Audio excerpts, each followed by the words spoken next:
Hey guys, in this video we're just going to talk quickly about what are our considerations for when we're designing a program, whether it's just a couple weeks or a month-long program, and for the general population. So what do I think about for my patients coming in or my clients coming in? So I just wanted to go over really quickly, if I think about a comprehensive program, I really do think that I need to take into consideration my major muscle groups.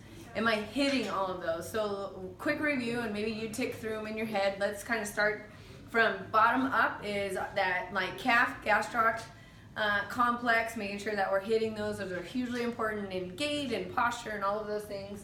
Our quads and our hamstrings, so those big guys, big movers, a lot of sagittal plane motion that we're worried about. Our abductors and our hip adductors. A lot of the abductors get a lot of clout, but we don't want to forget our adductors either. Then we come up the body, so we think about core strengthening. We hear that a lot, but really what I want is I want the abdominals, so the rectus abdominis, the internal obliques, the external obliques, those transverse abdominals, which are really deep. I want those to co-contract with the multifidi, the paraspinals. And then what that does is when they co-contract, it tensions that tensor fascia, not the tensor fasciolata, the thoracolumbar fascia. So really want to make sure that we're getting that. Then we move up, we want the big lats, so those big guys, those periscapular muscles, so the guys kind of in the back here. Then we think about the front, the pecs, the biceps, the triceps. So we'll work some of our extensors and flexors just inadvertently by holding weights and things like that. So when I pick a program, I think about those things, and then I think, how am I going to work most efficiently? So I would say 3 circuits. That's typically what I do, is I work in circuits. So I think about working opposing muscle groups in that circuit. So I might pick a squat, and then I might superset that with a deadlift. So now I have a really good program that I can go, okay, I'm going to do 3 sets of 10 to 12 repetitions because I'm worried about muscular strength. So I'm going to do squats, and then I'm just going to do a straight leg deadlift. And I might throw in a core exercise with that just to help out. So I might throw in a plank with a rotation. So now I'm getting some multi-planar movement in that.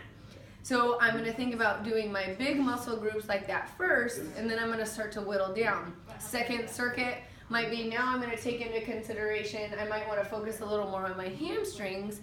So maybe I'm doing a bridge on a physio ball, getting kind of that posterior chain complex. And then I might add in some step-ups, because that's really great function in life, and that's a multi-joint exercise. Might be some more focus on all of the leg, but not so much where I'm killing just the quads and the hamstrings and the glutes. Or you could throw in maybe a lunge. Maybe we throw in a lateral lunge with that. So now I'm starting to work a lot of different planes. And then maybe I think about, okay, I'm going to hit the hamstrings. I might hit the abductors, so doing some monster walks with that.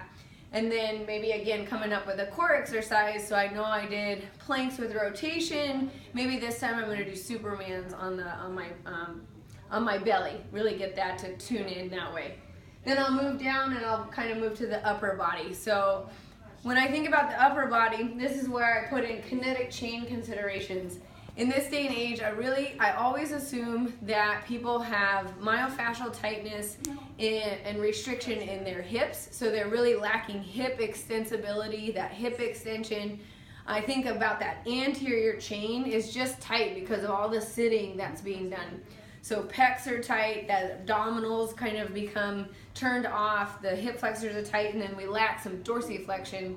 So when I start to move up into working some of these, I think about, okay, my lats, if I think about, oh, I can pull down on a bar, well, what if I just add some myokinetic chain consideration, and I put someone in a lunge and now have them pull down or pull into that position.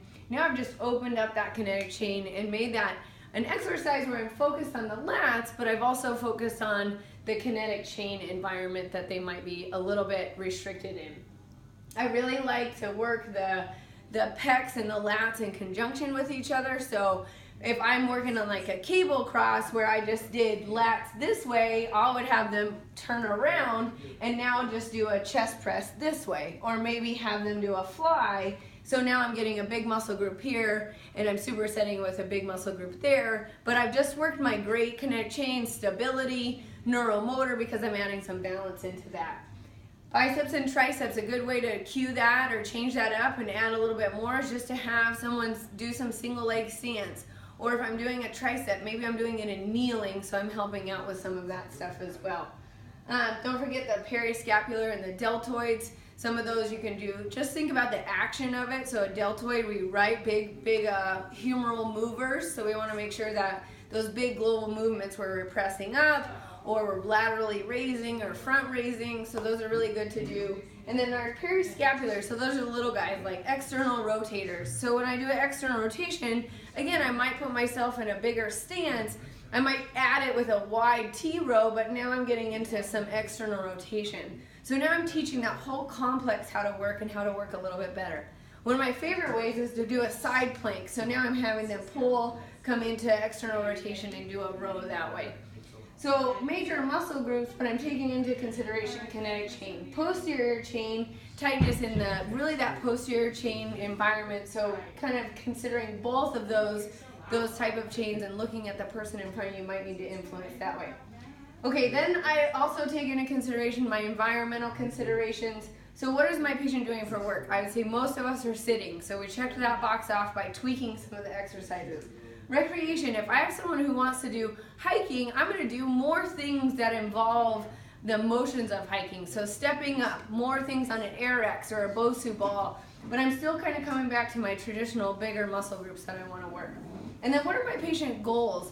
So am I really addressing if they want to be in the pool swimming, do I need to get them in prone doing some exercises in prone? Maybe they're pulling down, or maybe I'm having them get into more positions where they're having to work against gravity even though in the pool they're not doing that. So like a warrior 3, that kind of thing, thinking about that.